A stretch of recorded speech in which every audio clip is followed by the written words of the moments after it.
interdisciplinares no cotidiano escolar. É um prazer grande em ter a professora doutora Débora como palestrante neste dia de hoje, e tendo como mediadora a professora doutora Paula Lisboas. E agradecer também a professora Neide Félix, em nome da Secretaria de Educação, ela que faz a Secretaria de Educação, por estar nos apoiando nesse projeto, onde hoje temos gestores, professores, supervisores, coordenadores e demais funcionários da Educação Municipal de Lajedo e municípios circunvizinhos. Então, sejam todos bem-vindos, teremos uma temática muito boa, que são as múltiplas classes da gestão pedagógica, educacional e escolar. Então, com a palavra, o professor Giovanni pode dar prosseguimento. Boa noite, todo mundo. Boa noite, professora Débora, professora Paula, que são as nossas convidadas especiais de hoje. Nós que fazemos a Escola Municipal Padre Antônio Barbosa, agradecemos demais por vocês terem aceito o nosso convite, em estarem colaborando hoje, né, com o nosso primeiro workshop de educação básica e práticas interdisciplinares. Então, a professora Débora, que tem aí uma vasta experiência no campo do ensino, da pesquisa e da extensão, vem para brilhantar ainda mais o nosso evento, né? Então, é uma atividade que tem também o apoio da Secretaria Municipal de Educação, da Prefeitura Municipal do Lajedo, e a gente fica muito feliz em ter essa colaboração de vocês, professora Débora e a professora Paula. Sejam muito bem-vindas, e todos que estão nos assistindo agora, aproveitem esse momento. E com a palavra agora eu passo para a professora Paula, por favor, você pode dar sequência. Gente, boa noite a todos e todas que estão nos acompanhando pelo Facebook. Eu quero, de início, já agradecer ao gestor, né, Jane Cleuson Ferreira, e a Giovanni, né, que é uma pessoa muito especial, e pelo sobrenome todo mundo já sabe que é meu parente, então, é Giovanni de Lisboa, que é o vice-diretor da Escola Padre Antônio Barbosa. Então, a escola não poderia estar com uma gestão tão especial, né, tão preocupada, não só em fazer a formação dos seus professores, como ampliar através dos canais, né, que é possível agora em meio a essa pandemia, as 11 palestras. Então, são 11 palestras, gente, de temas diversos. Essa é a terceira, então eu pretendo assistir todas, porque é todas as segundas-feiras, à noite. A temática geral, né, e a ideia foi brilhante, tá? Então, quero parabenizar aos idealizadores, a Secretaria de Educação pelo apoio, a Prefeitura, né, de Lajedo.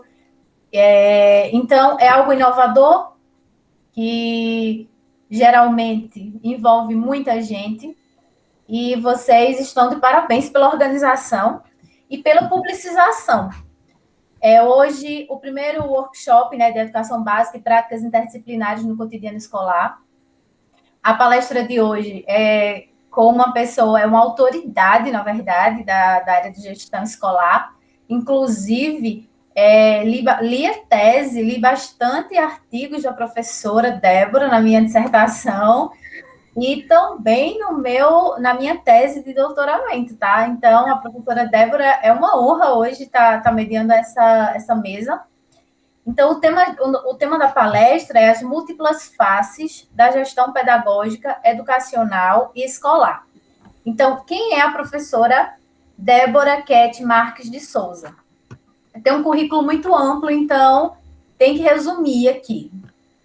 Doutora em Educação pela Universidade Federal de Pernambuco, com estágio científico avançado no âmbito de doutoramento em Políticas e Gestão da Educação na Universidade do Minho, em Praga, Portugal.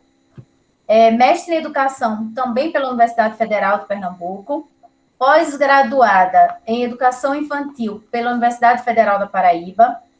pós-graduada em Psicopedagogia pela Universidade Estadual da Paraíba, pós-graduada em Gestão Escolar pela Universidade Federal de Pernambuco, possui graduação em Pedagogia com habilitação em Supervisão Escolar, professora adjunta da Universidade de Pernambuco, campus Garanhuns, na área de Planejamento, Políticas e Gestão da Educação.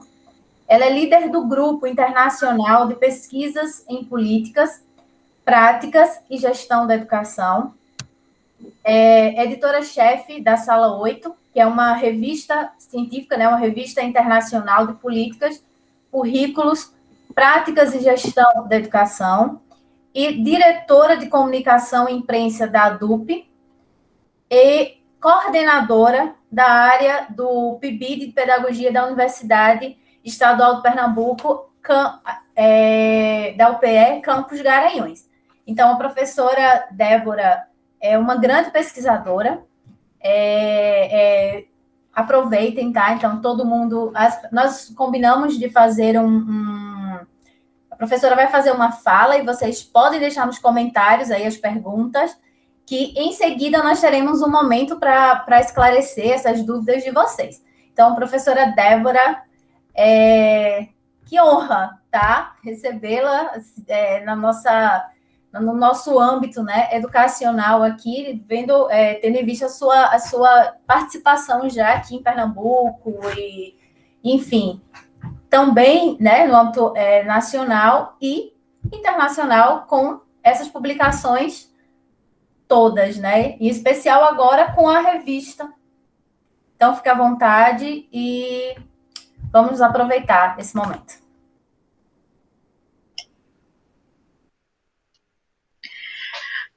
Olá, minha gente, boa noite a todos e todas.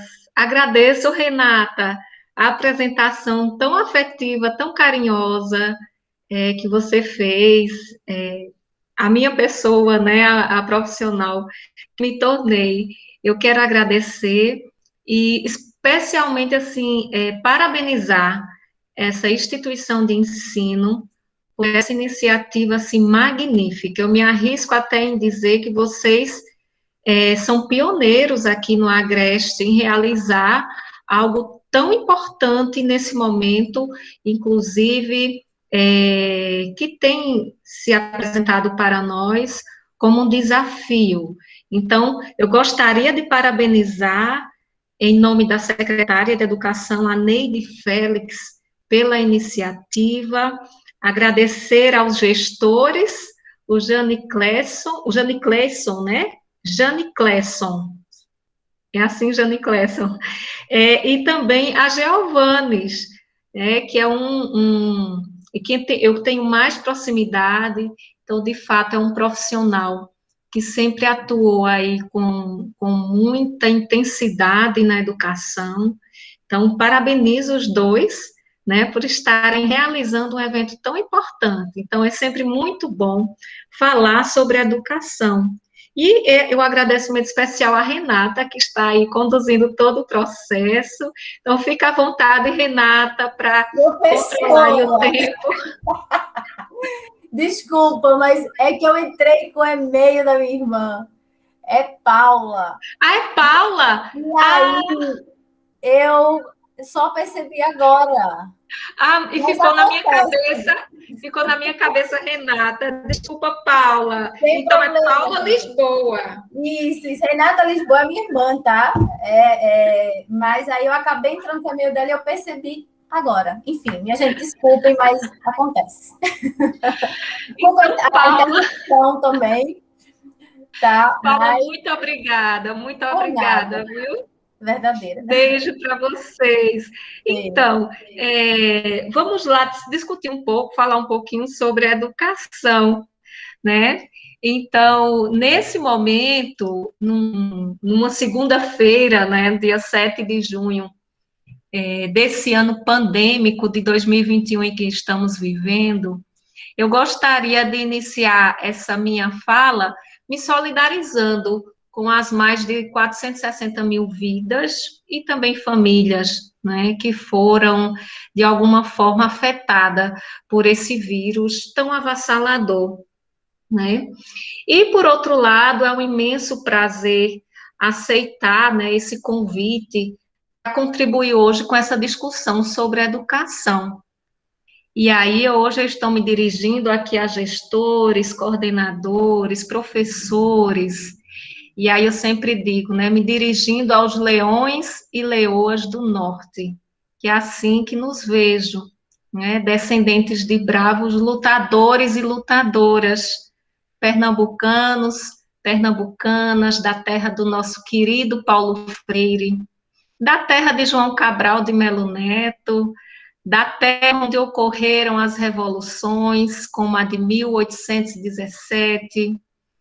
E é isso, né? Nesse contexto em que vivemos, eu não poderia deixar de frisar, né, principalmente a nós, professores, gestores, coordenadores e demais envolvidos na educação, que nós devemos estar sempre engajados, né, nessa luta por uma educação pública, gratuita e de qualidade.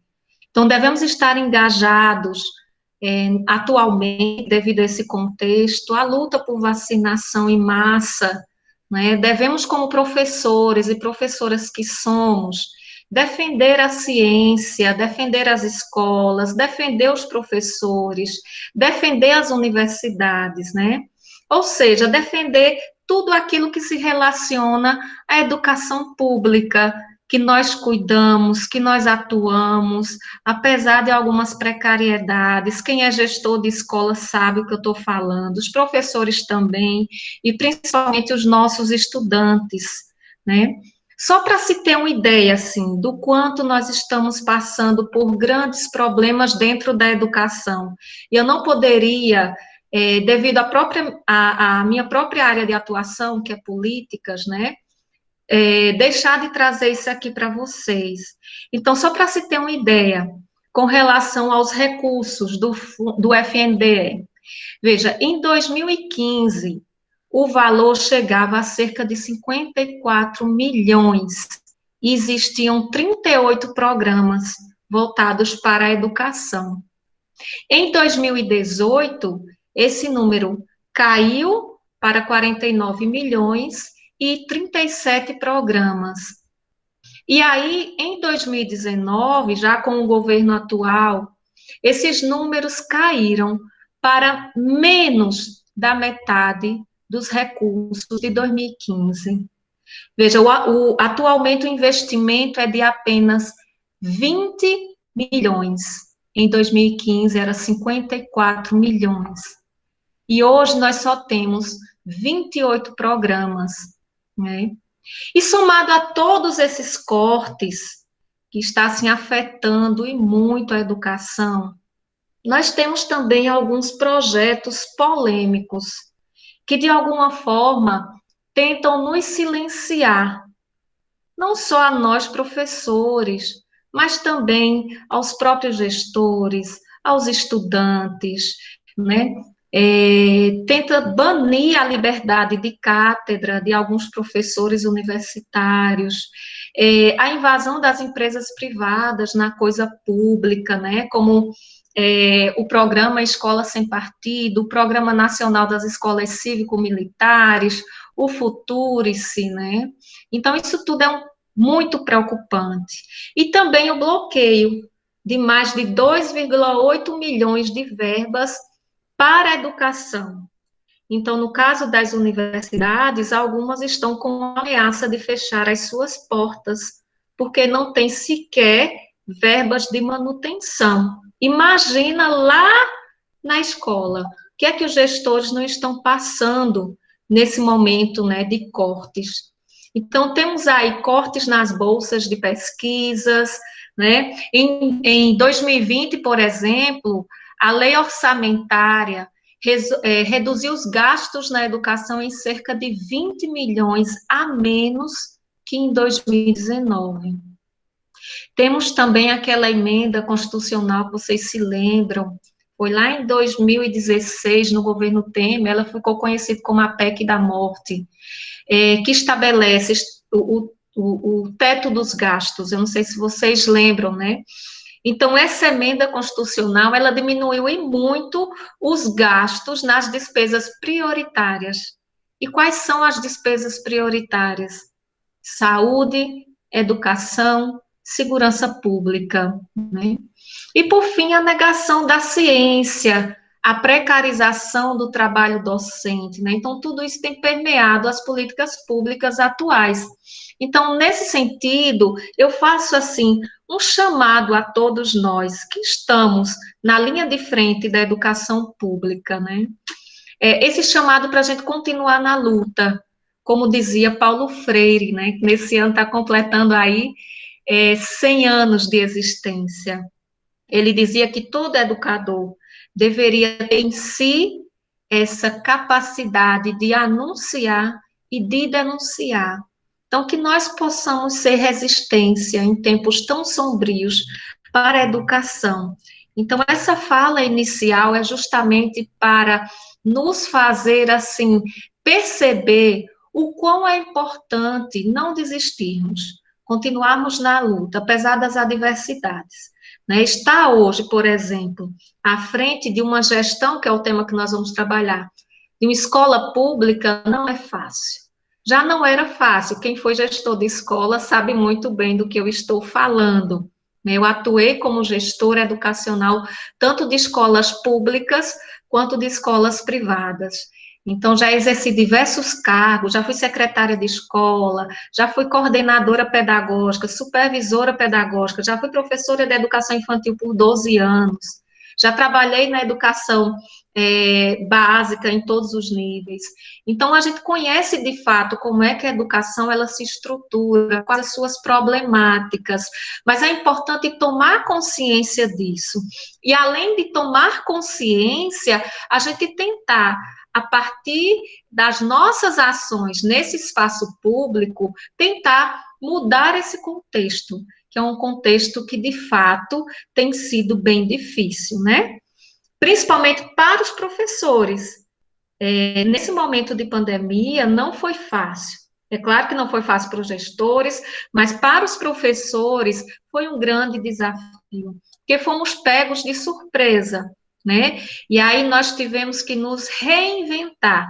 Agora, nos reinventar a partir do nada, né? Porque nós não tínhamos recursos adequados, nós não tínhamos uma internet, muitas vezes potente, para suportar essas aulas remotas. Outra coisa também, o estresse, o cansaço mental, porque nossa carga horária, ela triplicou, porque não é só chegar aqui da aula, mas tem um momento de organização, de planejamento, de gravação de vídeos, organização de apostilas, né, participação de reuniões e tantas outras coisas que competem aí ao trabalho docente. Então, quando a gente fala de precarização, é nesse sentido, né, de que esse contexto pandêmico nos levou ao escancaramento dessas dificuldades que nós enfrentamos no dia a dia, devido à falta, né, dessas tecnologias ali na escola, no dia a dia. E quanto aos estudantes, isso nem se compara, né? Eles sim é que estão enfrentando em muito grandes desafios. A gente vê o número de evasão, que é gritante, né?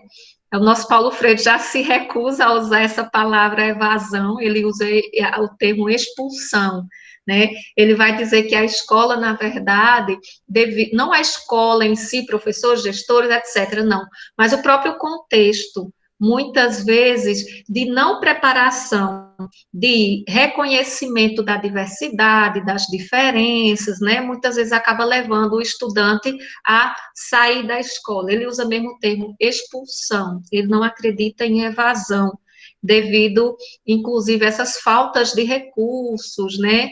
E os grandes problemas que a gente vem enfrentando. Então, o tema que foi me proposto aqui para discutir foi sobre as diversas faces da gestão, né? E aí, quando eu falo gestão, eu não estou me referindo somente ao gestor da escola ou ao vice-gestor. Eu estou me referindo a todos aqueles que estão envolvidos na escola, seja ele professor, seja ele funcionário ali da secretaria, que trabalha no administrativo, pais, comunidade em geral e estudantes. Então, todos nós, ali em comunhão, somos responsáveis por essa educação, ok? E aí eu trouxe aqui para vocês alguns slides para que eu não me perca no tempo, porque se deixar livre demais, talvez eu ultrapasse. Então, só para controlar um pouquinho minha fala, que trata justamente desse assunto, né? As múltiplas faces pedagógica e educacional. E aí, de imediato, eu já trago para vocês uma fala de Paulo Freire, que inclusive eu vou utilizar muito aqui nesta noite. Né? É um estudioso, um teórico da educação, que eu me aproximo muito, não só na minha bagagem, né, teórica em si, mas também na minha prática pedagógica. Eu tento colocar muito isso em prática, tá? Ali no dia a dia das aulas, né, do nosso envolvimento com a educação. Então, essa frase que eu escolhi de Paulo Freire, ela de imediato já diz o caminho que eu defendo na educação, né? Quando ele diz assim, a escola precisa ser um espaço vivo, democrático, onde todas as perguntas sejam levadas a sério, espaço privilegiado da ação educativa e de um sadio pluralismo de ideias. Então, aí eu já aponto a minha perspectiva, os meus escritos, a Paula estava contando aí que teve acesso à tese, etc., né? Então, acho que ela consegue perceber muito bem essa questão de que eu me posiciono a favor de uma gestão democrática. E essa gestão democrática, ela tem que vir carregada de dinamismo. E quando eu falo gestão democrática, mais uma vez eu lembro, não está focado na figura do gestor apenas, mas de todos que compõem ali o espaço escolar, principalmente os professores, né? E os coordenadores pedagógicos também. Então, trabalhar nessa perspectiva democrática é dar vida, trazer vida à escola. A escola em si é um espaço democrático, é um espaço que envolve diversos contextos sociais, diversas pessoas, estudantes, crianças, né, adultos, que se relacionam e buscam algum fim. Fim esse que seria a educação crítica, politizada, uma educação que, de fato, trabalhe nessa perspectiva de formação cidadã, né? E aí, essa ação educativa, como diz o próprio Paulo Freire, ela tem que ser levada a sério. Eu lembro que nos escritos, em um dos seus livros, que fala sobre gestão, um livro dele que fala sobre gestão democrática, ele vai dizer o seguinte, que trabalhar nessa perspectiva democrática, né, é trabalhar com responsabilidade, é trabalhar com dedicação à causa educativa. Então, cada um tem que cumprir com o seu papel, certo? E são papéis que se interlaçam, que precisam um do outro para que a coisa funcione na escola. Então, cabe ao professor desenvolver suas atividades, organizando seu planejamento, ao coordenador pedagógico fazer todo esse acompanhamento, suprir também de material pedagógico os docentes da escola, promover ações como essas aqui que vocês estão promovendo de formação continuada, que é imprescindível. A formação continuada, inclusive, é muito defendida por Paulo Freire. Né? Não adianta a gente ter uma formação, terminou essa formação, a gente estacionar, porque o mundo está em constante mudança. Vejam o quanto nós estamos aprendendo agora nesse momento pandêmico, né? Então, a educação, ela é dinâmica, então a gente precisa estar sempre, a todo momento, se reinventando, né? E aí, com relação a essas faces da gestão educacional e escolar, é importante perceber que ela está permeada por diversos fatores. Entre eles, a gente vai encontrar o burocrático, o social-democrático e o gerencial neoliberal, tá? O gerencialista neoliberal, tá? Então, se a gente for fazer uma análise desse percurso histórico da gestão educacional e escolar brasileira, nós vamos encontrar todos esses vieses aí presentes, é claro, em momentos distintos. Então, lá, antes da década de 30, né, nós tínhamos aí uma escola, uma gestão, ou uma direção, né, meramente burocrática. Então, a perspectiva burocrática, ela dominava, de fato, todo o sistema educativo. Posterior a isso, com o advento, né, do processo de redemocratização do país, com essa perspectiva de gestão democrática, a gente passa a pensar numa nova perspectiva de gestão, que seria uma gestão mais democrática, né, social-democrática.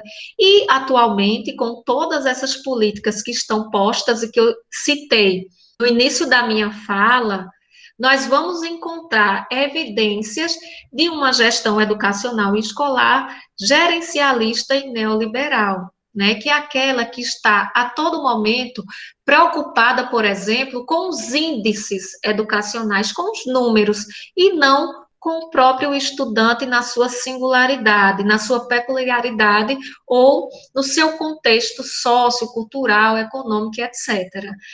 Então, hoje, de fato, a gestão que impera é essa gestão que a gente chama de uma gestão que se pauta nessas avaliações em larga escala. A escola está muito preocupada com isso.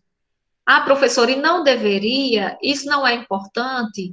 Veja, é importante na medida em que a gente já deu conta dos problemas existentes. Então, se a gente consegue olhar para esses estudantes, perceber essas dificuldades, por exemplo, agora no momento pandêmico, qual tem sido a nossa preocupação? Será que é, de fato, com a aprendizagem desses estudantes, né? Ou com a frequência deles, com as notas desses estudantes, com o processo de aprovação ou de reprovação? Então, a gente tem que analisar muito as situações problemáticas que envolvem o ensino e a aprendizagem.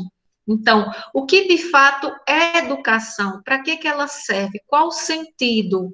Como eu devo direcionar meus trabalhos na escola para se pensar ou contribuir para essa educação pública gratuita de qualidade? E daí eu já coloco, inclusive, a minha própria vivência na educação. Certa vez, ao trabalhar frente a uma escola municipal, pública, que ficava localizada, que é localizada, está, que ainda existe na periferia da cidade, quando eu assumi aquele cargo, eu percebi que não adiantava eu tentar reproduzir a mesma educação que estava sendo posta nas outras escolas naquele contexto, porque não dava certo.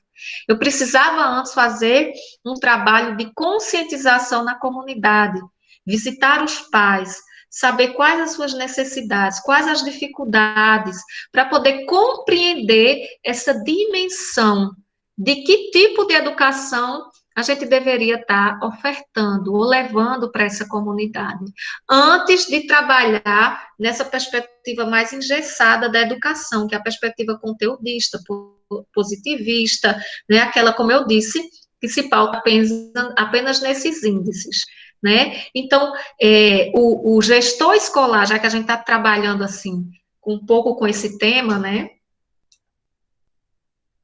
Uma das principais habilidades que ele tem que desenvolver, viu, Geovannes, e também o professor Jani Clesson, é a questão da escuta, né? Esse é um, assim, imprescindível para os professores na gestão de sala também. É importante a gente desenvolver o hábito da escuta, porque muitas vezes existem crianças que estão passando por dificuldades de aprendizagem, que existem fatores externos que estão interferindo naquele processo. Por mais que a escola lute e tente, né, tá ali, faz inclusive aulas de reforço, traz outras atividades e tal, mas se não for resolvido aquele problema externo, né, que está acontecendo muitas vezes fora dos muros da escola, a educação talvez seja em vão. Então, é importante estar fazendo esse elo Escola, comunidade, escola, família. Até porque a gente sabe que a própria legislação deixa bem claro lá no Estatuto da Criança e do Adolescente e na Constituição que os pais também são responsáveis por essa educação. E é importante estar sempre lembrando os pais sobre isso, né, para que eles se façam presente e também contribuam para esse processo. Com relação à gestão educacional, então, quando eu falo de gestão educacional, eu estou me referindo a essa perspectiva mais macro da educação, né? Essa esfera macropolítica da educação, que está relacionada, inclusive, às políticas públicas nacionais para a educação. Então, quem é que conduz a gestão educacional? O Ministério da Educação, o Conselho Nacional de Educação, nós vamos ter aí também as esferas estaduais e municipais.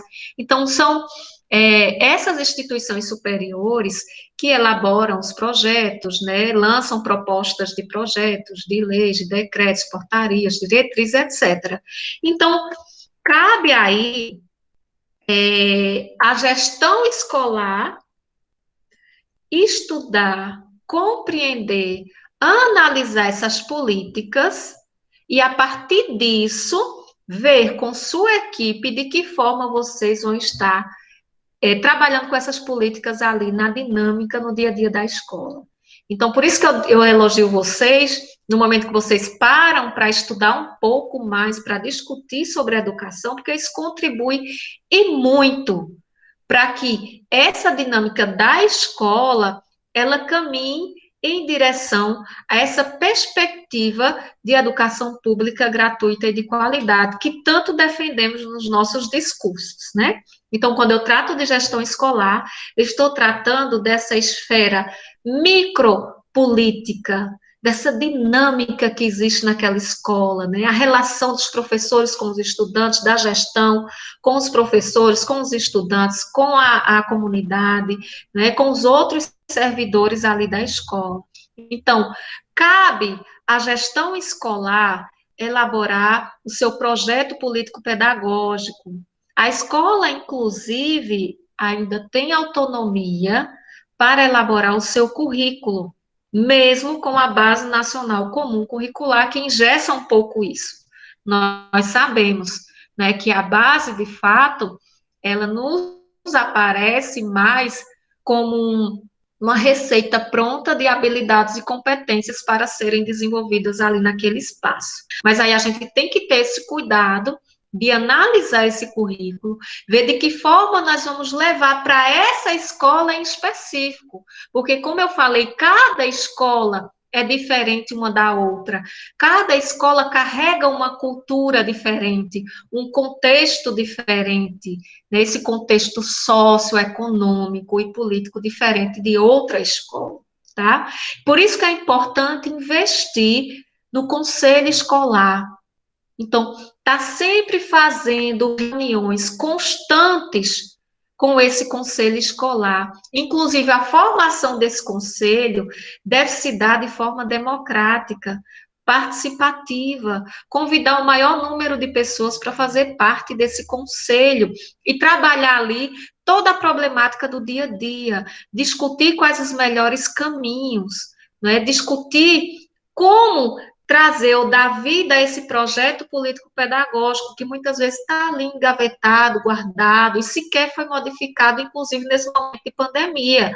A gente sabe que o currículo ele deve ser visto a cada 2 anos, né, pela equipe gestora, docente, inclui todos aí.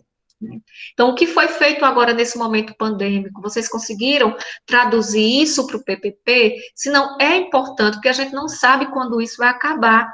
Quando esse contexto pandêmico vai acabar, porque não é só a vacinação dos professores, né? Falta a vacinação do técnico administrativo, falta a vacinação dos estudantes. Então, o que é que a gente vai fazer agora, né, durante esse processo e depois que passar tudo isso? Então, é importante enfatizar isso lá no PPP. É importante dar voz aos grêmios estudantis, né? Eles são a representação dos principais atores do processo educativo, que são os estudantes. Então, ouvir esses estudantes, deixar eles se organizarem na escola, eles precisam se sentir parte da escola. Paulo Freire dizia, assim que ele assumiu a Secretaria de Educação do Estado, da cidade de São Paulo, ele teve uma grande dificuldade porque ele defendia, né, a boniteza. E essa boniteza não só era boniteza dessa perspectiva teórica, intelectual, não, era a boniteza do espaço. E quando ele chega para assumir aquela secretaria, as escolas estavam num processo terrível de degradação dos seus prédios. E a principal preocupação dele era justamente essa boniteza. Por quê? Porque muitos estudantes estão em contextos ali sociais bem precários. Aí chega na escola, a escola muitas vezes está muito mais precária do que aquele ambiente. Então, como é que ele vai se sentir bem, né? Se não existe boniteza, se não existe beleza naquilo ali. Então, Paulo Freire lutou muito, né, para trazer uma cara nova para essas escolas, com poucos recursos que existiam na época, mas ele conseguiu fazer isso. Ele dava grande importância às novas tecnologias da informação. Ele dizia que a gente não podia negar aos estudantes das classes populares o acesso às tecnologias. Veja, isso na década de 80, né, porque ele foi secretário no ano de 89, de 89 até 91. Então, veja, naquela época ele já nos alertava da importância das novas tecnologias da informação dentro da escola, porque, veja, ele dizia assim, as classes mais favorecidas, elas naturalmente já tinham acesso a isso. E negar esse acesso às novas tecnologias aos estudantes das classes populares era um crime, porque ele sabia que depois que aquele estudante saísse dali, ele iria sofrer muito, né, por não ter tido acesso a essas tecnologias, enquanto os outros das classes mais favorecidas estavam anos-luz à frente. Então, como está no mercado de trabalho, né, em que eu não tive a oportunidade de ter acesso a essas tecnologias na escola pública, onde eu desenvolvi todo o meu processo de escolarização. Então, a gente deve lutar por isso. É difícil, eu apresentei agora há pouco os dados dos cortes, né, mas o que fazer? Então, é continuar nessa luta, mostrando para a sociedade a importância da educação, a importância do nosso papel. Por que é que a gente tem alguns políticos, inclusive, que trazem discursos de que os professores, por exemplo, não estão fazendo nada? Né? Porque é que muitos da sociedade aí fora, muitos pais, inclusive, eles dizem também que nós não estamos fazendo nada nesse momento de pandemia. Porque a gente não tem esse reconhecimento social. E a gente precisa levar isso para a sociedade, mostrar, nós estamos sim trabalhando e muito. Né? Por isso é que a gente defende que os professores sejam valorizados, que as escolas elas sejam reformadas, que os gestores também sejam valorizados, que os coordenadores pedagógicos eles passem por um processo de formação continuada, que seja investido nesses profissionais. Só assim a gente vai conseguir ter essa educação de fato de qualidade. E aí entra também na esfera micropolítica as unidades executoras, né, todas aquelas atividades administrativas, financeiras e pedagógicas que nós já conhecemos. E aí eu trago uma fala de Paulo Freire, que está lá no livro Direitos Humanos e Educação Libertadora, Gestão Democrática da Educação Pública na cidade de São Paulo. Inclusive, eu indico a leitura desse livro para todos aqueles que estão como gestores de escola, né? Porque aqui ele vai mostrar como ele vivenciou o trabalho dele enquanto gestor educacional municipal da cidade de São Paulo. Então, é muito importante que vocês que estão aí nesses cargos de gestão leiam essa obra. É uma obra muito... você se reconhece nela, porque quem tem um histórico de vida assim na educação, dedicado à educação, vai se encontrar nessa obra.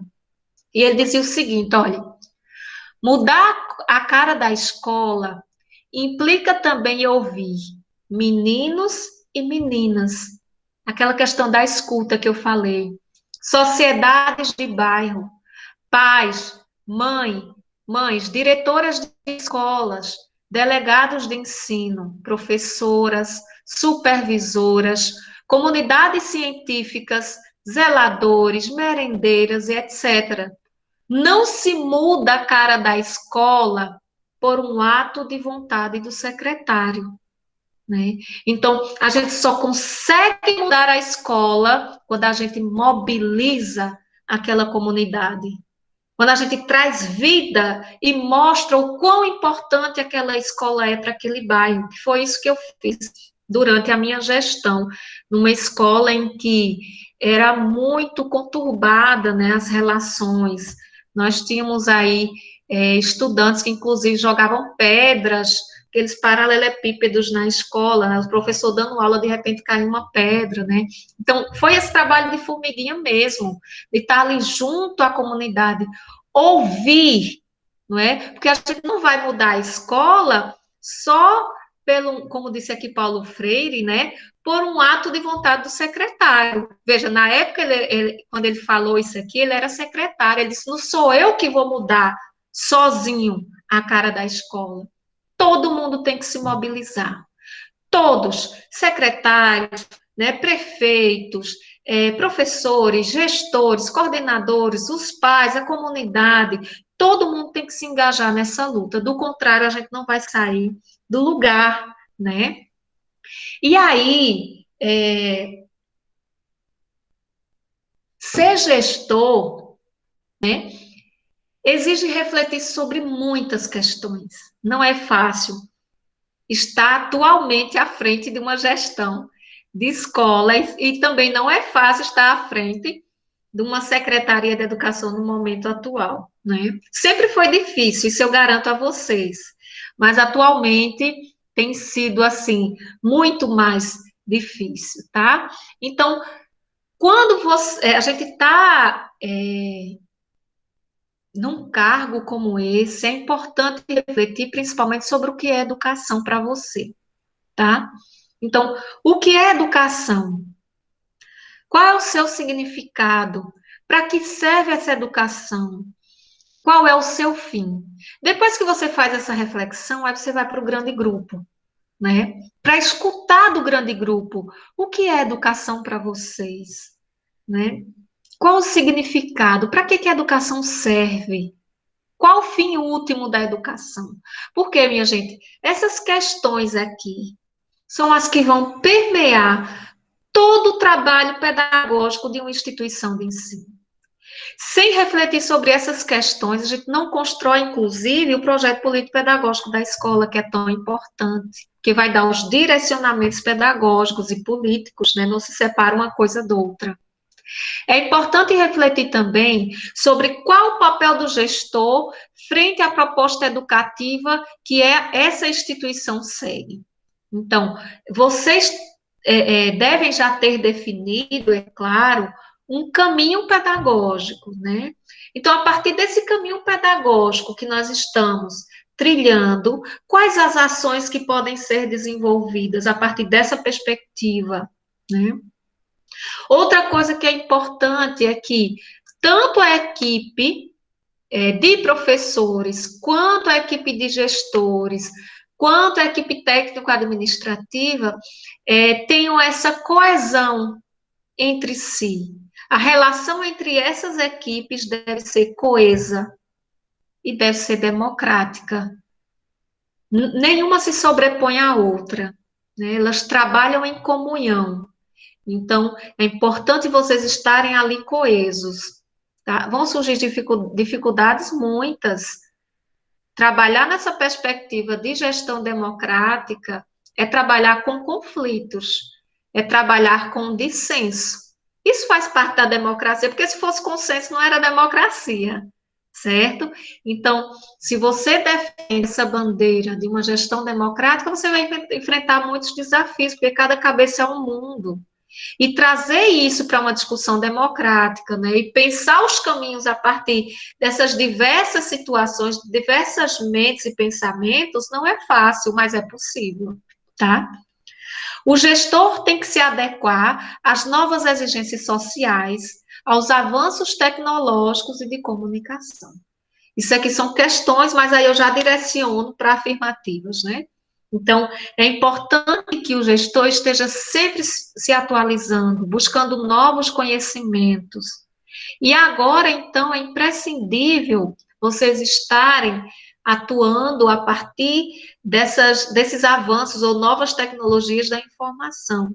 Então, trazer isso para o contexto da escola é fundamental, porque, na verdade, depois que a gente experimentou o uso dessas tecnologias, mesmo que de uma forma assim desajeitada, corrida, né, a toque de caixa, mas nem tão cedo a gente vai conseguir se desprender delas. Eu acho que talvez nunca mais a gente consiga se desprender, né, porque as tecnologias, elas são importantes. Os estudantes, inclusive, eles se reconhecem muito nas tecnologias. Se você pega uma criança de 4, 5 anos, muitas vezes elas têm até um conhecimento tecnológico superior a alguns adultos, porque a tecnologia é natural para elas. Então, a escola precisa acompanhar isso. E o que estava acontecendo? A escola estava ficando para trás. Os meninos estavam aqui, bem avançados, e a escola para trás. Por isso que Paulo Freire diz assim, que a educação muitas vezes expulsa, né? Então, vejam, um menino envolvido totalmente com as tecnologias, aí vem para esse espaço que não faz uso de nenhuma tecnologia nessas novas, qual a tecnologia que utiliza? É o livro ainda, o lápis, né, o caderno, o quadro, né? Mas aí deixa de utilizar outras que são tão importantes, o celular, por exemplo. É um recurso tecnológico imprescindível, né, para a educação. Então, cabe aos professores saberem conduzir isso aí, utilizar esse recurso que é tão rico na sala de aula, e aí mostrar para os estudantes qual a importância de se usar esse recurso, quais os direcionamentos, porque, veja, existem algumas pesquisas científicas que mostram que a maioria dos jovens, eles não sabem utilizar o celular, por exemplo, para o autoconhecimento. Eles acessam mais as redes sociais, jogos e etc., mas não sabem utilizar para pesquisa, né? E a escola poderia ser um elo, né, entre as tecnologias e o estudante, mostrando como, de fato, a gente deve utilizar isso a favor da ciência, tá? E aqui eu trago para vocês alguns grandes e graves problemas que nós precisamos enfrentar atualmente na educação, né? Nós temos ainda no Brasil um grande número de reprovação, certo? E além desse grande número de reprovação, nós temos também um nível muito baixo de proficiência. Então, o nível de proficiência está abaixo do desejável. Então, veja, a gente tem estudantes que saem do ensino médio, mas têm dificuldade de ler e interpretar. Não sei se vocês já conseguiram sentir isso. Nós temos estudantes, isso acontece muito quando sai, por exemplo, do 6º ano para o 7º, do 5º para o 6º, a grande dificuldade que é de alguns estudantes de realizar esse processo, né, de uma leitura mais crítica, mais interpretativa, mais analítica. Existe uma dificuldade muito grande de proficiência, o nível é muito baixo. Então, é preciso atentar para isso. Então, o que fazer? Quais as ações que podem ser desenvolvidas para ajudar esses estudantes a melhorar esse nível de proficiência e, com isso, reduzir a reprovação, né? Outras dificuldades que nós temos com relação à evasão, coloquei ali barra expulsão, já expliquei, né? É um conceito freiriano, e também as condições sociais e econômicas em que vivem nossas crianças, adolescentes e jovens, também adultos, né? Então, essas condições são muito desfavoráveis. e principalmente agora está gritante, né? O número de pessoas que estão passando fome no Brasil é de doer na alma. Então, e além disso, dessas condições, né, sociais e econômicas, existe também o desmonte da educação com os cortes que eu já apresentei, né? E aí, eu trago essa fala de Paulo Freire, quando ele trata da evasão, só para mostrar para vocês que contexto ele falou. Ele disse o seguinte, olha, em primeiro lugar, eu gostaria de recusar o conceito de evasão. As crianças populares brasileiras não se evadem da escola, não a deixam porque querem. As crianças populares brasileiras são expulsas da escola. Não, obviamente, porque esta ou aquela professora, por uma questão de pura antipatia pessoal, expulse estes ou aqueles alunos ou os reprove. Não. É a estrutura mesmo da sociedade que cria uma série de impasses e de dificuldades, uns em solidariedade com os outros, que resultam em obstáculos enormes para as crianças populares, não só chegarem à escola, mas também, quando chegam, nela ficarem e nela fazerem o percurso a que tem direito, né? Então, aqui ele mostra como essas crianças são expulsas da escola. Quando ele dizia assim que a educação por si só não transforma, né? O sujeito, na verdade, é que vai transformar, é nesse sentido. Porque, veja, a gente tem ali uma escola de bairro que tenta fazer seu trabalho, mesmo com toda essa precariedade, muitas vezes, mas a gente percebe que ela sozinha não vai dar conta desse contexto todo social e econômico, né, e até político e cultural, ela não dá conta disso.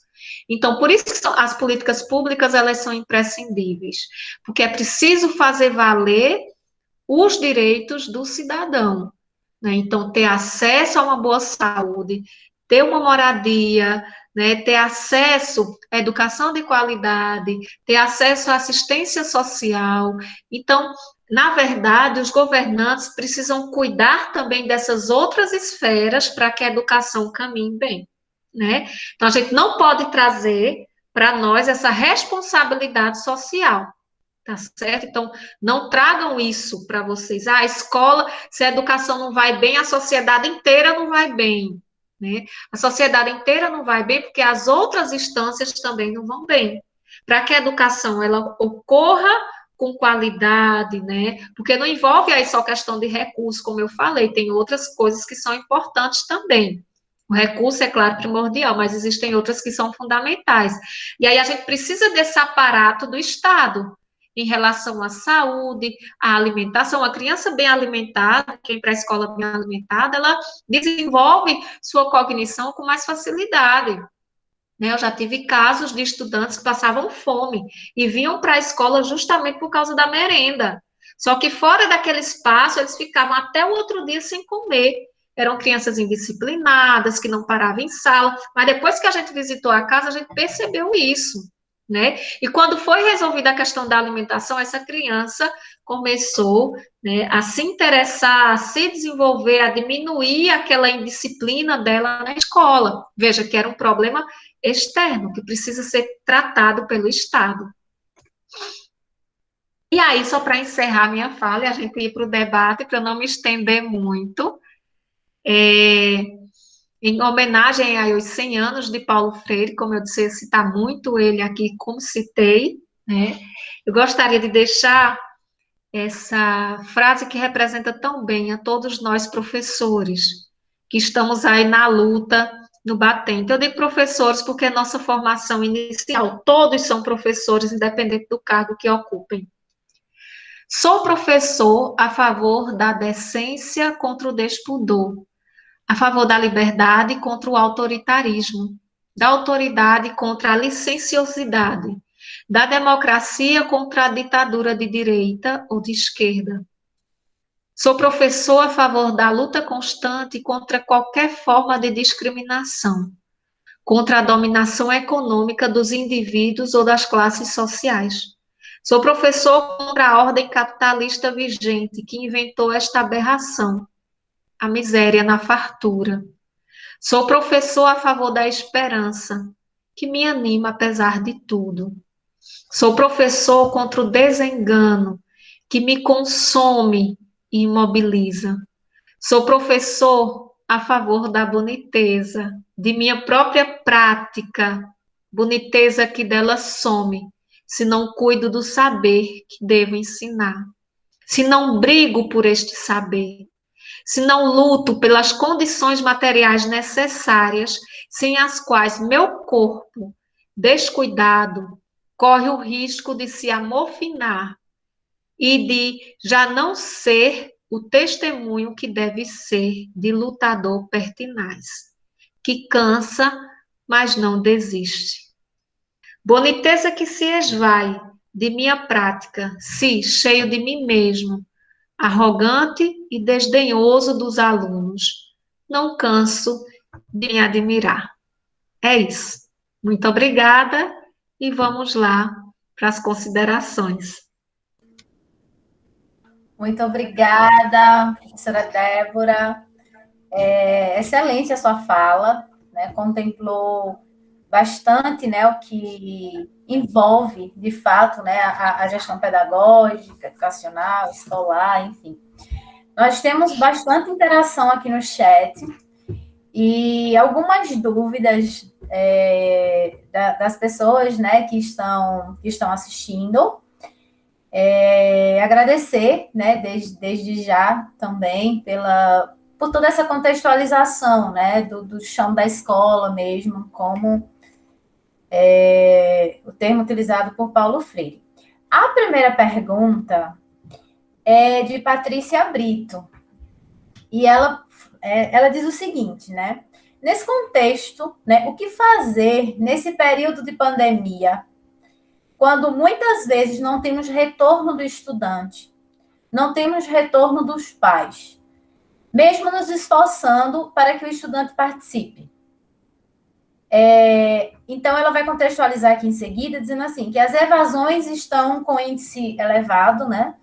E podemos dizer que não é uma expulsão, que a escola tem feito alguns apelos, inclusive, né, mobilizando a comunidade escolar para que os estudantes participem. Então, nós sabemos também que a pandemia, ela acabou que revelando, né, uma desigualdade muito grande, e a desigualdade, e a tecnologia, como foi citada na sua fala, ela é imprescindível para esse momento de inserção dos estudantes nas aulas remotas e no futuro nas aulas híbridas e presencial. Então, nós estamos em um momento que nós estamos utilizando bastante as tecnologias na escola. Então, ela faz seria realmente uma evasão, seria uma expulsão, né, devido a esse período todo.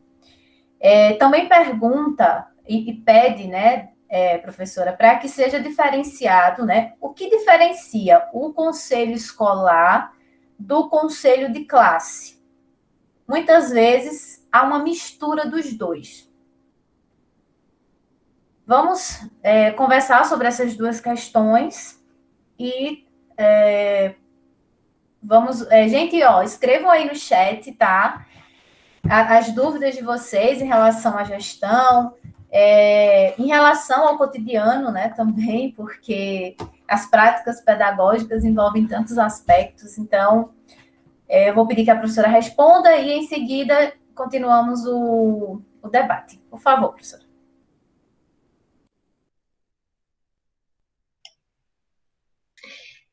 Eu quero agradecer as colocações, né? E falar diretamente, então, a Patrícia Brito. Patrícia, obrigada, viu? Um abraço para você. De fato, Patrícia, não tem sido fácil para ninguém, não é? Quando o Paulo Freire fala dessa questão da expulsão, é como ele mesmo disse ali na frase, ele não está se referindo diretamente ao professor, né? Aquele professor que de fato, ele faz de tudo para que o aluno aprenda, que o aluno se interesse, que ele esteja ali presente. Ele fala desse contexto maior em que o Estado coloca, inclusive, a família. Quando você pergunta assim, olha, o que fazer, né, porque nós proporcionamos material, talvez apostilas, né, vocês têm realizado essas aulas remotas, mas mesmo assim não tem um retorno desses estudantes e muitas vezes dos pais, né. É importante lembrar que só aqui em Pernambuco nós temos mais de 9.000 pessoas com mais de 15 anos de idade sem saber ler e escrever, tá certo? Então, veja, mais de 900.000 pessoas analfabetas. Então, veja, no Brasil, o número de analfabetos é muito preocupante, tá? Nós temos, além desse número alto de analfabetos, analfabetos funcionais, certo? Então, quando a gente diz a família não dá retorno, se essa família, ela sequer teve acesso à educação, como é que ela vai dar retorno? A família está mais perdida do que os estudantes. Eu digo isso porque eu tenho um filho que também está no sistema remoto. E ele está passando por grandes dificuldades, em todos os sentidos. Ele não tem um suporte. Porque, veja, eu tenho uma apostila, mas o que é que eu vou fazer com essa apostila se eu não tenho quem me oriente? Né? Eu tenho dificuldade de acesso à internet porque muitas vezes é um celular só para a família inteira. Então, quando eu digo que a criança está sendo expulsa do sistema remoto, inclusive é nesse sentido, não é culpa do professor. Né? É culpa do próprio sistema econômico, social e político do nosso país, que sempre negou o acesso às políticas públicas à maioria da população. Então, se a gente tem ainda um grande número de analfabetos, e para além disso, aquelas pessoas que leem e escrevem são analfabetos funcionais, como é que eles vão conseguir educar as crianças no processo de escolarização? Então, a gente tem que se colocar também no lugar dessas famílias. Nós, professores, eu sou professora também, e o número de evasão é muito alto. E olhe que é na universidade. Nós temos estudantes, por exemplo, que não conseguem ter acesso às aulas remotas, porque moram em locais que não têm internet, não tem dados móveis suficiente. O que foi que a universidade fez? Ela conseguiu um pacote para acesso à internet para diversos estudantes, mas qual a problemática? Tem uns que não têm celular, o único celular que tem na casa é utilizado por todos na família. Então, é um problema, né, que você puxa daqui e descobre outro, certo? Então, é nesse sentido que a gente diz que os nossos jovens muitas vezes são expulsos de um processo. Eles não têm nenhum apoio em casa, né? Não tem nenhum suporte, e muitas vezes não tem nem local para estudar, não tem iluminação. Como eu visito muito as comunidades carentes, existem casas que estão sem energia, cortadas há muito tempo. E lá tem 5, 6 estudantes de escola pública. Nós temos crianças que estão passando fome. E a prioridade da família está sendo pedir um sinal, pedir comida, fazer alguma coisa para poder alimentar seus filhos, né? E por último, aí é que ele vai pensar na escola, na educação, em como é que esses meninos vão dar conta dessas aulas remotas. Então, é todo um contexto, entende, Patrícia? Eu acho que nós estamos nos sacrificando mais do que devíamos. Nós, professores, os gestores de escolas também estão fazendo de tudo, mas não existe o suporte do Estado para essas famílias, compreende? Por isso que eu digo que a gente não deve carregar essa culpa, né? Nós, professores, gestores, não devemos carregar essa culpa, porque isso é um processo histórico que vem sendo, né, defasado aí de muito tempo. Com relação ao conselho escolar e conselho de classe, de fato, existe essa diferenciação, até porque o conselho escolar, ele é muito mais amplo, ele vai discutir os problemas que envolvem todo o contexto da escola, problema de merenda, né, de recurso material, já o conselho de classe, não. O conselho de classe está totalmente direcionado para o processo de ensino-aprendizagem dos estudantes. Então, é um trabalho desse conselho junto aos estudantes e aos pais, né, diferente do conselho de escola, que tem uma amplitude bem maior. O conselho de escola pode até dar um suporte, né, acompanhar algumas ações do conselho de classe, mas existem aí características específicas de cada um. Bom, vamos seguindo. Tem mais perguntas aqui. Registrar também, né, a excelente adesão, né, de professores da rede estadual, gestores, coordenadores, da Secretaria de Educação.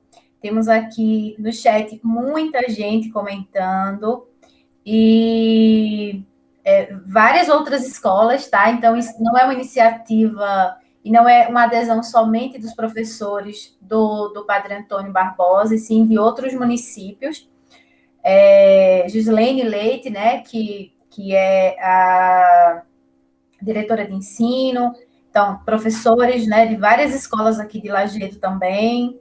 Então, gente, podem perguntar que nós vamos aqui conversar com a professora Débora, tá? Mais um tempinho. Não vai demorar muito, que já estamos com um horário mais ou menos de 1 hora, tá? Então, vamos aproveitar que ainda dá tempo de fazer algumas perguntas. Luciana Davidson comentou, né? E com a pandemia, né? Infelizmente, quantas crianças ficaram órfãs, né? Ou perderam familiares. Contudo, isso, o emocional da criança, né? Das famílias, está afetado e permanecerá afetado por um tempo, né? Então, a escola também vai ter que lidar com essas questões. Educadores de apoio da gerência regional, né? Cleiton está aqui, falando aqui pelo WhatsApp, dizendo que a discussão está excelente, que vai compartilhar também com outras pessoas, tá? A gravação ficará disponível no Facebook.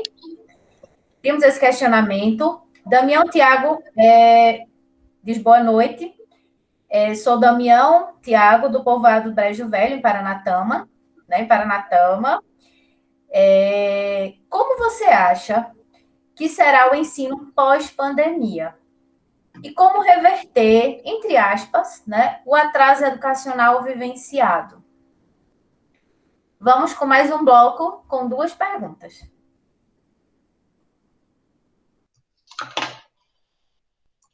Então, vamos lá. Eu gostaria de frisar uma questão. Acho que eu esqueci lá no início, quando eu fui dar as boas-vindas, né? Dizer do meu carinho pela cidade, né, de Lajeado. Eu tenho muitos estudantes aí, muitos já se formaram, né? E para mim é um prazer hoje estar conversando com vocês. É a cidade que eu passo constantemente por ela. Sou professora de estágio, então visito muitas escolas. E aí eu gostaria só de deixar esse meu abraço, né, a todos que estão aí nessa cidade que me acolhe tão bem, né, Giovannes? Então, agradecer, esqueci de fazer esse agradecimento. A Luciana, quando tocou aí na questão emocional, acho que ela trouxe à tona algo que tem sido esquecido, né, Luciana? Por isso que eu falo, assim, que a gestão atualmente, ela está mais focada no processo gerencial neoliberal, porque muitas vezes deixa de levar em conta algo que é imprescindível ao ser humano, que é a sua essência, a essência humana, e que precisa ser considerada principalmente nesse momento. Então, o emocional, ele é imprescindível para o desenvolvimento cognitivo do ser humano, ele precisa estar bem, algo que esse momento não nos permite, nem para os estudantes que perderam seus entes queridos, nem para nós professores. Inclusive, o curso de psicologia tem feito algumas lives, eu tive acompanhando, eles apresentaram números, assim, alarmantes de estudantes e de professores que estão entrando em processos depressivos devido a esse contexto de pandemia. Então, é algo que a gente precisa se preocupar, dar total atenção, ver de que forma a gente pode contribuir de alguma forma para que esses sujeitos, eles tenham uma orientação em relação a essas questões que transitam aí pelo emocional. né? Então, intervenções psicológicas são importantes. Por isso que tem uma luta, inclusive, de muitos psicólogos e educadores da educação, né, e educadores, desculpe, que tentam trazer para a educação esse apoio psicológico, né? Não só para os professores, mas também para os estudantes, principalmente para os estudantes e suas famílias. Isso é imprescindível, né? Então, eu quero só parabenizar a Luciana por ela lembrar desse fator tão importante. Gente, estar na educação está lidando diretamente com o ser humano. Então, a gente precisa trabalhar também essas questões humanas. Por isso que eu falo muito da questão do ouvir, não é? Do olhar, de você perceber o outro, se importar com esse outro, tá certo? Porque, do contrário, as crianças, como eu já falei, Paulo Freire repete isso constantemente, eles não vão se reconhecer ali, porque eles não são acolhidos. A escola, muitas vezes, ela se tornou um espaço muito racional, certo? E ela precisa perceber que lida com pessoas, com gente que tem sentimento, né? Com pessoas que são afetivas, com pessoas que precisam desse olhar, que precisam desse cuidado. Então, isso está para além dos conteúdos escolares, está para além dessas questões de, como eu falei lá no início, de avaliação e avaliação externa, para além desses números. É por isso que a gente defende muito essa perspectiva social-democrática. Por quê? Porque ela consegue enxergar esses limites humanos. Eu não posso pensar numa educação que seja linear, não é? Numa educação que seja engessada, igual para todos. Não, porque ali a gente tem diversas pessoas, diversos contextos, diferenças, né? E a gente precisa considerar isso, tá? E aí o professor que pergunta, como será o ensino pós-pandemia? O ensino jamais será o mesmo de antes, não é, professor? Porque, como eu disse, a gente experimentou essas novas tecnologias da informação. A escola deu um grande salto, apesar das dificuldades enfrentadas. Ela agora consegue perceber que sem as tecnologias ela não tem mais como caminhar. E aí é importante cobrar das autoridades que as escolas sejam equipadas, não é, com essas novas tecnologias da informação. É preciso estar levando para os professores formação continuada nesse sentido. Eu acho que o ensino híbrido vai fazer parte do nosso dia a dia. A gente não vai poder se desprender mais disso, certo? Então, está fazendo essa formação nesse sentido, né, do que é esse ensino híbrido, como trabalhar com ele, trabalhar com as pedagogias ativas, é muito importante, porque aí a gente vai ver como o processo educativo é dinâmico, como é que ele se modifica. Eu acredito que a educação ela vai avançar muito nesse sentido, de perceber essas tecnologias que antes não percebia, né? Não trazia isso para o seu contexto, ou se trazia de uma forma muito ainda precária. Então, é preciso investir nisso, né? Eu acredito que posterior a esse processo pandêmico, a gente vai dar uma atenção maior a esse hibridismo na educação, né? Tanto remoto quanto presencial. Bom, então, vamos seguir. Professora Débora, eu tenho um questionamento. Eu li sua tese, como eu já disse do início, então essa é uma grande oportunidade. Diante desses cortes, né, a sua fala foi de extrema importância, trazendo dados, né, trazendo números, trazendo o que representa, né, esses cortes na educação, e isso que representa para os municípios, para o Estado, para toda uma geração e futuras gerações. Mas, por outro lado, nós temos também o discurso, né, nas escolas, agora não, tanto, digo, no contexto das escolas municipais, mas isso em relação à rede estadual e a outras redes, essas avaliações externas, elas estão... As avaliações externas e o discurso da qualidade, ela está muito presente, mesmo a qualidade das aulas online, né, remotas, que os professores não são blogueiros, professores não são contadores, professores não são influencers, professores são professores. Então, vejam quantas habilidades, né, os professores estão precisando desenvolver no âmbito também da sua casa, né? Porque imagina, ninguém estava preparado para ter um estúdio, ninguém estava preparado para falar em uma câmera. Nos sentimos muito à vontade com esse processo de socialização e, de repente, assim, em meses, estamos dando aulas remotas, estamos precisando gravar vídeo, estamos precisando montar material impresso, mas que compra o currículo, é aquela questão, né? Vi muitos professores e coordenadores falar, aliás, professores comentando que há uma exigência, pasme, que há uma exigência que se diga assim, olha, vocês, independente dos alunos ser enviado material ou não, ou, aliás, enviado material para se eles aprendem ou não, se tem feedback ou não, então vamos seguir aqui esse nível, porque eles precisam ter X aulas em X tempo. Então, vejam como tudo está muito sufocante, né?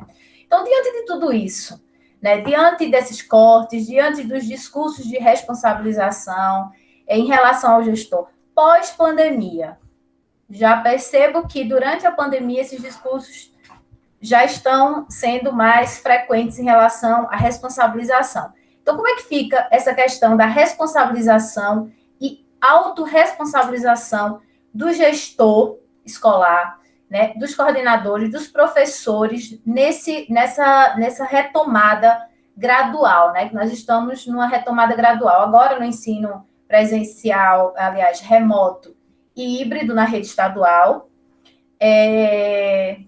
então, como é que você enxerga esse processo de responsabilização, né? Será que como é que as parcerias vão atuar? Como é que a iniciativa privada vai aproveitar sim, porque é lucro, gente. Nós estamos falando de recursos, de lucros. Não pensem que as empresas que atuam no ramo da educação, que têm pretensões de ganhar licitação na educação, que querem privatizar a educação, não tem lucro, eles visam sim lucros, tá? Empresa é empresa, não importa. Seja ela pequena, seja ela uma multinacional, seja ela de âmbito municipal, estadual, nacional, é empresa e visa lucro. E a educação é muito lucrativa. Mas com esses cortes, alguns privilégios vão precisar ser revistos, alguns contratos, e alguém vai precisar manter esta qualidade. Serão gestores, serão os professores. Esse cansaço todinho aí tende a ser intensificado. Qual a sua opinião? Então, bem, gente, nós queríamos já iniciar aqui a finalização. Se alguém tiver alguma pergunta, por favor, escreva agora no chat, porque nós vamos...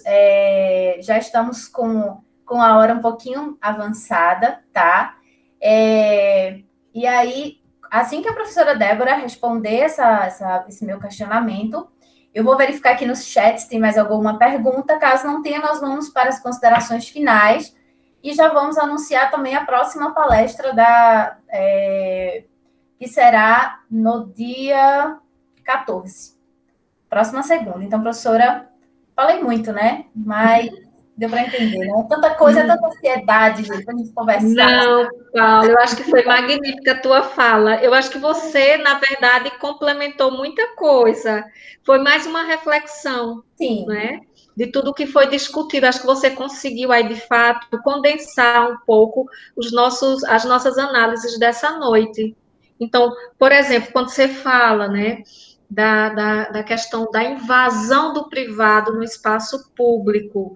Então, se a gente para analisar, e alguns estudos mostram isso, né, a própria Base Nacional Comum Curricular, conhecida BNCC, ela foi construída justamente pensando nesse sentido do lucro, nesse processo do lucro, né? Então, na medida em que propõe a construção de manuais, de exemplares, de um currículo único. Então, a gente vai ver aí uma disseminação de materiais pedagógicos que são ofertados pelas empresas privadas para as instituições públicas, né? Inclusive, a gente vê isso. E muitas empresas ajudaram na construção dessa BNCC. Se você for ali e ver quem de fato estava envolvido, agora, por exemplo, o Conselho Nacional de Educação está representado por muitos empresários brasileiros, muitos, inclusive, donos de universidades, donos de sistemas de educação que são vendidos aí nas instituições privadas. Então, é importante a gente conseguir discernir um pouco essa questão, né? O que de fato é público, o que de fato é privado, e quais os grandes impactos que há na medida em que o privado invade o público. Então, nós, como professores, temos que fazer essas reflexões, né? A Paula também deixou bem claro aí na fala dela a questão da precarização do trabalho docente nesse período pandêmico. Então, muitos professores, inclusive, tiveram que tirar do próprio bolso para realizar seus trabalhos. Quando eu digo professores, eu estou envolvendo aqui todos nós, o Jane Clesson, o Geovannes, né, a Paula, e tantos outros professores que estão aqui no chat, estão participando, a Betânia, a Raine, a Luana, a Jaqueline, a Gislene, né? Então, todos nós, de uma forma ou de outra, chegamos a retirar do bolso para ter equipamentos melhores, para ter um pacote de internet que comportasse a gravação de vídeos, né, a realização dessas aulas remotas, o consumo de energia, equipamentos, muitos professores tiveram que comprar notebook que não tinham. Então, a gente tem que ter muito cuidado em saber separar isso, né? Nós vivemos esse período pandêmico, estamos vivendo ainda, não sabemos quando vamos sair dele, mas em contrapartida nós não tivemos esse suporte tecnológico do Estado. Quando eu coloco Estado, gente, eu estou colocando o governo federal, governo estadual, governo municipal, né, que tem que destinar uma determinada porcentagem de suas verbas para a educação. Eu já me fiz muitos questionamentos, né? Aqui na minha cidade, por exemplo, as escolas são abastecidas ainda com caminhões-pipas, né? As escolas deixaram de fazer merenda. As escolas não estão funcionando os 3 turnos. E aí eu me pergunto, com essa economia que foi gerada de água, de energia, de gás, alguns profissionais que não precisaram ser recontratados, como é o caso das creches que estão fechadas, porque a maioria dos assistentes ali eram contratados. Então, o que fizeram desses recursos, né? Considerando que as escolas passaram muito tempo fechadas, será que investiram nos laboratórios? Né? Será que investiram em equipamentos para os professores? Então, é só algo para pensar. Né? Nós, como professores, ficamos a todo momento questionando isso. Na universidade não é diferente, nós não tivemos suporte também. Nós tivemos que comprar nossos equipamentos para dessas aulas. Acho que a Paula deixou isso bem mais claro do que eu na fala dela, do que corresponde a essa precarização, né? E aí, o que fazer nessa retomada das aulas, principalmente no que tange ao processo de ensino-aprendizagem dos estudantes, como é que eles vão ficar? A gente sabe que o processo de aprendizagem atual está sendo limitado. Eu já apontei aqui diversas questões. né, sociais que impedem as crianças de avançar nesse processo de aprendizagem.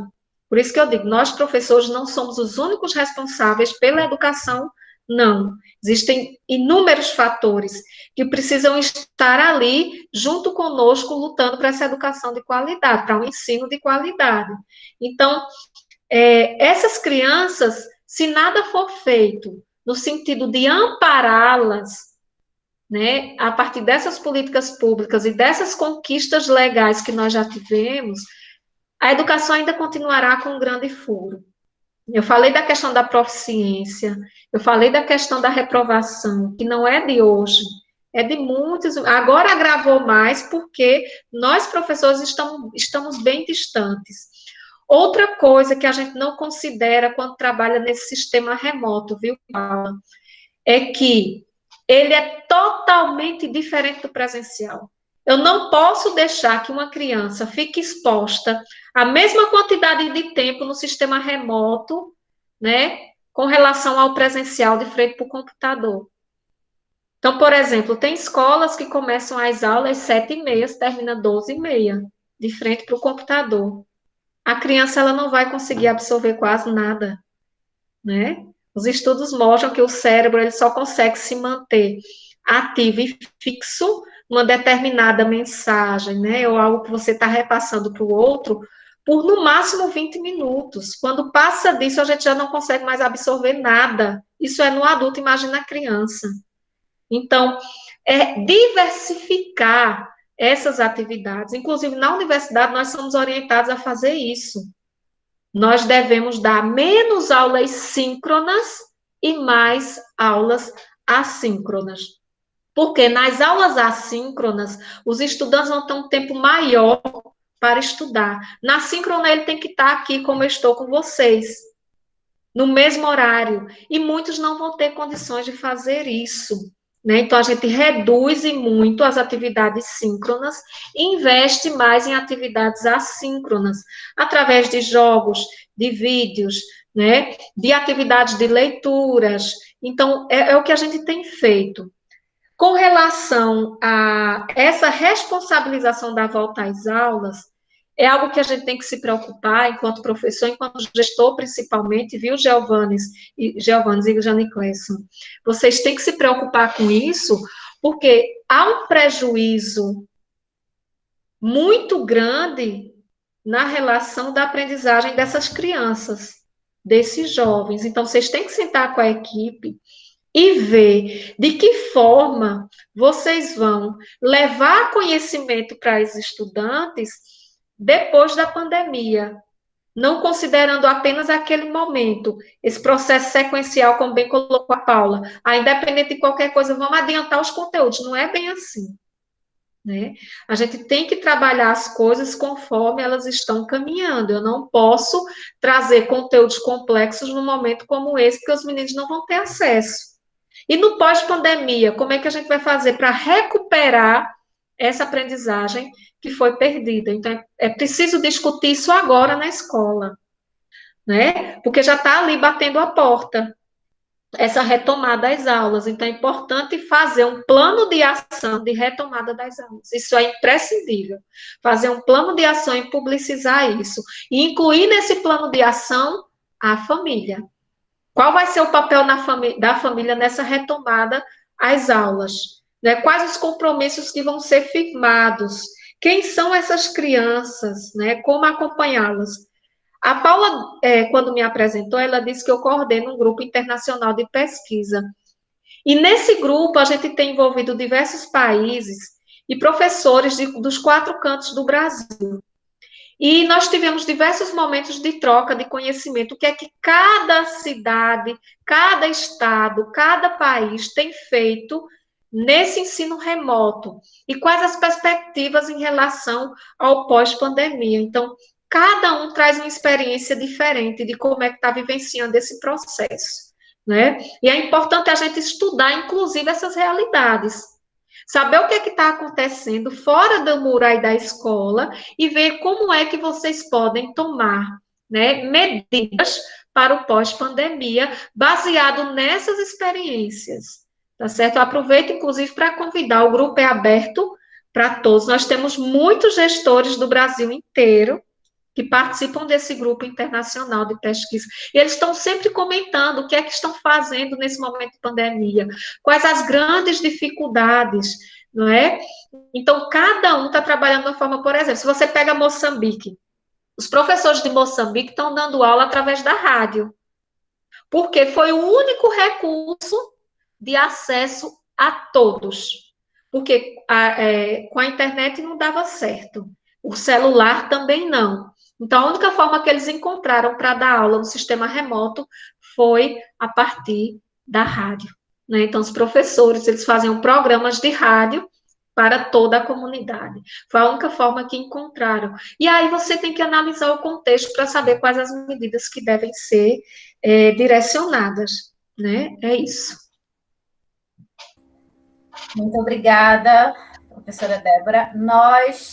Eu recebi aqui no meu WhatsApp, né, do professor Cleiton Silva, que é coordenador também, tá? Ele é da gerência, trabalha lá em Iati, trabalha no município de Garanhuns, e ele fez a pergunta dele, eu acredito que foi contemplada agora na sua fala, porque ele pergunta justamente sobre isso, né? Como podemos ajudar os estudantes a recuperarem um pouco do que não aprenderam por conta da pandemia, né? Me coloco como coordenador e como professor.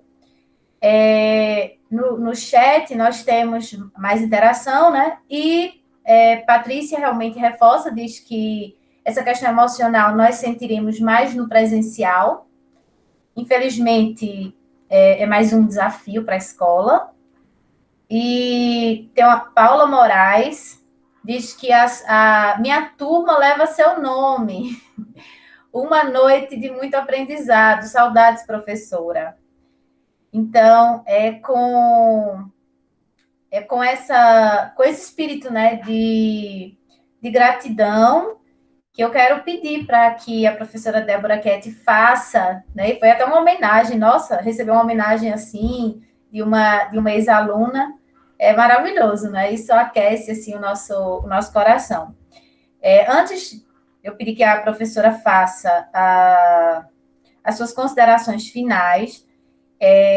A próxima palestra será, assim, um tema que eu, particularmente, não vou perder, porque geralmente não é comentado, tá? Inclusive, eu vou compartilhar com alguns grupos de estudo que eu tenho, né, de algumas pessoas que pesquisam sobre o autismo.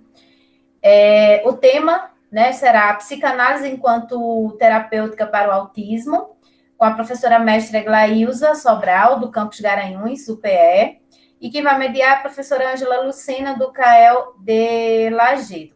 Então, a próxima palestra será dia 14, no mesmo horário, bate horário, bate local, mesma coisa, Facebook, tá? Então, eu acho que está se criando, é a terceira palestra, então nós já temos uma rede, tivemos muita participação, tá? Estamos com mais ou menos 60 participantes todo o tempo, fora aqueles que acabaram entrando, saíam, problemas de conexão, e que irão assistir posteriormente. Então, esperamos que essa live, né, que essa palestra, ela chegue em vários lugares. Eu tenho certeza que a professora Débora Ketti também irá compartilhar com os grupos que ela participa. Então, professora, já agradecer, né, a sua participação, agradecer também pelo convite, por mediar essa palestra, que foi excelente, aprendi muito, viu? Vamos depois aprofundar assim, essas discussões.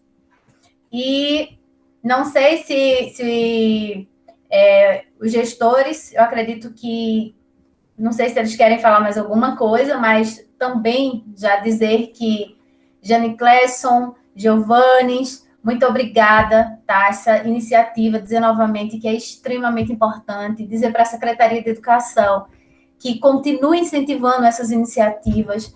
E, professora, agora vou ver aqui no chat se alguém quer falar mais alguma coisa. Então, eu peço que encerre suas palavras, faça suas considerações finais, tá bom? E muito obrigada. Paula, Na verdade, eu que agradeço. Eu sempre, sempre, sempre fico assim muito realizada quando eu consigo me aproximar das escolas, porque eu dediquei muito tempo de minha vida, né, ao chão da escola, muitos chamam assim, mas o cheiro, eu não esqueço do cheiro, do barulho, das crianças correndo, do cafezinho nos intervalos. Então, a educação, de fato, me encanta demais, eu me reconheço demais nesse espaço, né? E eu luto assim, com unhas e dentes, para que a gente consiga, mesmo com todas essas limitações que nós pontuamos aqui, consiga trazer dignidade para a população brasileira através da educação, essa educação que liberta, né? Essa educação que transforma, essa educação que torna o outro cidadão. Então, é muito importante que a gente defenda essa bandeira de que a gente não está ali só formando pessoas para um mercado de trabalho. Não é muito mais do que isso. A gente está formando seres humanos capazes de transformar essa realidade social tão cruel que é posta muitas vezes no contexto em que eles estão vivendo ou vivem e viverão por um bom tempo, né? Quero agradecer a Paula Moraes, que foi minha ex-aluna, lá no Campus Garanhuns, no curso de pedagogia. Beijo, Paula, lembro muito de você. Espero que esteja bem, desempenhando aí seu papel como educadora, com tudo aquilo que a gente venceu ali na universidade. A gente sabe que a teoria não se separa da prática, uma complementa a outra, nenhuma é mais importante do que a outra, não. A gente precisa de uma para compreender a outra, né? A teoria se constitui a partir dessa prática. Eu preciso viver essa experiência, eu preciso conhecer a dinâmica da escola. Então, é a partir disso que o educador se forma, né? Então, eu preciso fazer leituras, eu preciso me debruçar sobre todas as teorias que envolvem a educação. Eu preciso compreender como a criança aprende, por que que ela aprende, quais os caminhos que a levam ao conhecimento. Então, ler é nosso principal instrumento de trabalho, né? O conhecimento é o nosso principal instrumento de trabalho. Por isso que eu parabenizo e elogio tanto vocês, o Geovannes e o Jane Clécio, por essa iniciativa, porque leva conhecimento aos professores e a todo o quadro que está ali. Vocês me disseram que tem, além de professores, também funcionários da escola e etc. Isso é muito importante. Certo? Trazer também a voz desses professores em alguns momentos, isso é até uma ideia, eu fazia muito isso, sabe, Giovanni, quando eu estava na gestão. Então, trazer essa experiência dos professores, experiências exitosas, né? Sempre vai ter na escola, sempre. Professores que trabalham com poesia, professores que trabalham leitura, professores que trabalham com teatro, professores que levam alguma coisa para a comunidade, trabalham com o meio ambiente, né? E tentam modificar aquele contexto, orienta na questão do lixo, né? De como selecionar e descartar esse lixo. Então, são experiências exitosas. Trazer também um momento de relato de experiências e trocar as experiências entre os professores. É isso que as escolas têm que fazer também. Então, é trabalhar o conhecimento científico junto às experiências que nós temos ali na escola. Trazer à tona, elencar quais os principais problemas que vocês enfrentam, né, e buscar soluções para isso. Então, a gente precisa se mobilizar nesse sentido. Eu tive a oportunidade de conhecer muitas escolas Brasil afora. Então, quando eu saí, hoje eu estou muito cansada, porque foi o dia inteiro de atividades, né? Antes de começar essa, eu estava tentando sair de outra, então foi bem cansativo, porque a agenda é sempre muito lotada. E sempre que eu me comprometo a fazer algum trabalho em escola, em outro estado, a única coisa que eu peço é a oportunidade de visitar as escolas, conhecer, saber como é que elas funcionam. E aí, lembrando dessas minhas andanças, né, onde eu tive a oportunidade de conhecer tantas realidades, tantos professores, tantos estudantes, tantas escolas. Eu visitei uma que me marcou profundamente, que foi a Escola da Ponte, em Portugal. Essa me marcou porque quebra todas as estruturas que a gente tem, hierárquicas, né, de educação. Por exemplo, quando eu fui visitar a escola, quem me acolheu não foi o gestor, foi um professor, não, foi um estudante. E esse estudante que me apresentou o currículo, que me apresentou como é que funciona a escola, como é que é disseminado o conhecimento, como é que eles constroem conhecimento. E é interessante que essa escola, ela assinou um contrato de autonomia, ou seja, ela se responsabilizou pelo processo de ensino-aprendizagem, ela se separou, né, das outras escolas que recebem a orientação do Ministério da Educação, que lá a educação ela é federal e não é, no nosso caso, municipal, estadual, etc., né, ela é sempre ligada ao federal, ao governo federal. E aí eles fazem esse contrato de autonomia e constroem a educação que sempre sonharam, que é uma escola de periferia, uma escola pública de periferia, que sofria muito, não é? Com os estudantes e com um sistema que já vinha sendo utilizado há muitos anos, mas que não dava certo naquela comunidade. Era uma comunidade totalmente diferente das outras, então eles precisavam fazer diferente. E se continuassem com o mesmo ensino que vinham, né, de décadas, não daria certo.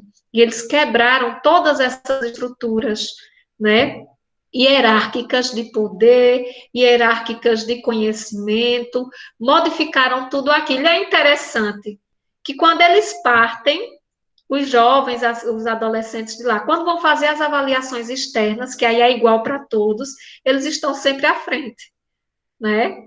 Enquanto as outras escolas que continuam ainda insistindo naquele sistema, naquele modelo de aprendizagem, não conseguem alcançar os resultados de uma escola que quebra toda a estrutura. Eu digo a vocês, quebra. Não existe esse negócio de série, de salas de aula, é totalmente diferente, né? Mas sempre que são avaliados estão entre as primeiras colocações. Então, tem que se pensar sobre isso. O que é que está de errado na educação? Por que é que a gente caminha, né? E, ao final, a gente entrega para a sociedade crianças ainda com dificuldade no processo de letramento. Estão alfabetizadas, mas não estão letradas, né? Então, tem alguma coisa errada. Por que é que as políticas públicas têm enfatizado tanto o português e a matemática e têm descartado as outras disciplinas que são, às vezes, tão mais importantes do que o português e a matemática? Então, a escola tem que pensar sobre isso. Não é porque o currículo agora está engessado, a partir da BNCC, que a gente tem que caminhar nesse direcionamento. A gente tem que fazer um estudo da escola, dos estudantes, mapear isso e ver onde é que estão as falhas, os buracos, para poder conseguir direcionar as ações. Isso tem que ser feito com urgência, é a primeira coisa que se faz, né? Então, eu deixo aqui minha mensagem de agradecimento, de luta por essa educação pública gratuita e de qualidade, que a gente possa ser, como eu abri lá no início, eu fecho agora, que possamos ser resistência, que juntos possamos nos dar as mãos, gestores, professores, coordenadores, estudantes, pais, secretária de educação, prefeito, vamos juntos lutar por essa educação de qualidade. A coisa só se faz fazendo, só se faz experimentando, só se faz dialogando com todos esses setores hierárquicos, tá bom? Então, forte abraço e fica aqui o meu agradecimento especial ao Geovannes, que me fez o convite. Obrigada, gente, abraço. Obrigada, Jane Clesson. Parabéns aí, sucesso na sua caminhada como gestor aí junto com o Geovannes. Obrigado, professora. Sabe as palavras as suas nessa noite de hoje. Queria dizer que o momento é muito desafiador, como a senhora vinha falando, né? A gente teve professores que tiveram que transformar parte de sua casa em uma sala de aula. Então, isso foi um momento muito desafiador. Outro desafio é o acesso às TICs que muitos estudantes não têm. Às vezes só tem uma lanterninha, quando tem um celular melhor não consegue colocar a internet. Essas reclamações que a gente sempre, assim, escuta dos pais. Então, a gente proporciona, esses que não têm acesso, a gente proporciona a eles as apostilas impressas. Então, eu só deixo hoje aqui a palavra de gratidão nessa palestra de hoje. Fico até um pouco emocionado, porque, como a senhora falou, a gente sente a falta da correria das crianças na sala de aula, no corredor, daqueles alvoroço. Então, a palavra de hoje só é gratidão. Muito obrigado por essa participação. Esperamos contar o ano que vem, quem sabe presencial, a gente esteja presencial para fazer essa palestra presencial. Deixar aqui meu agradecimento em nome da Secretaria de Educação, que vem nos apoiando, e da Prefeitura Municipal de Lajeado. Meu muito obrigado mesmo, viu? Eu passo agora para a Geovane. Professora Débora, professora Paula, professor Jean Cléson, gente, muito, muito obrigado, né? Um agradecimento especial à professora Débora por ter aceito o nosso convite, por ter nos abrilhantado com uma fala excepcional hoje à noite, né? Mais uma aula, mais um momento de oportunidade de compartilhamento de conhecimento, e isso é muito bom, né? A gente fica muito feliz, professora, com a sua participação aqui, que é um evento que, aos poucos, ele vai galgando alguns outros passos, né? Então, do ponto de vista dos palestrantes, nós já temos aí uma repercussão que é nacional. Do ponto de vista da realização local, como é pela escola, a gente tem professores que são das cidades e outros que são de outros municípios vizinhos. Então, isso é muito bom, né? A Escola Municipal Padre Antônio Barbosa fica muito feliz, em conjunto também com a Secretaria Municipal de Educação, como a Jane Clécio já falou, e a Prefeitura Municipal de Lajeado. E, professora, está convidada, como a Jane Clécio já falou, a visitar a nossa escola. Eu lembro que em 2017, quando eu ainda estava na UPE, né, nós fizemos algumas visitas, inclusive em Lajeado, e visitamos algumas escolas. Então, quem sabe, nas próximas visitas, a senhora não tem algum aluno aqui, no Padre Antônio Barbosa, e nós vamos tomar um café juntos, viu? Muito, muito obrigado a todos que participaram até agora, né? Nós tivemos um público considerável que ficou ali, que está aqui conosco, sem sair, e isso é muito bom e nos deixa muito animados, né, Jane Cléson, a seguir com essas atividades. Jane Cléson é uma pessoa que está de parabéns, porque ele tem esse espírito de mente aberta e de trabalhar de forma árdua, isso é muito bom. Então, gente, muito, muito obrigado a todos. A Paula, né, que é uma pessoa que sempre colabora, nossa conterrânea, minha prima aí, é uma pessoa muito especial também. Então, gente, muito, muito obrigado. Sim, ao Alexandre também, né, que ele sempre nos ajuda, nos dá um apoio aí tecnológico. Então, gente, a todos, é isso. Muito, muito obrigado mesmo e até a próxima, tá?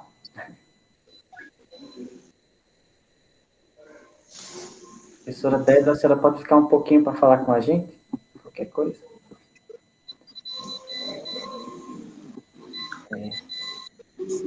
Será que já foi encerrado lá, Alexandre?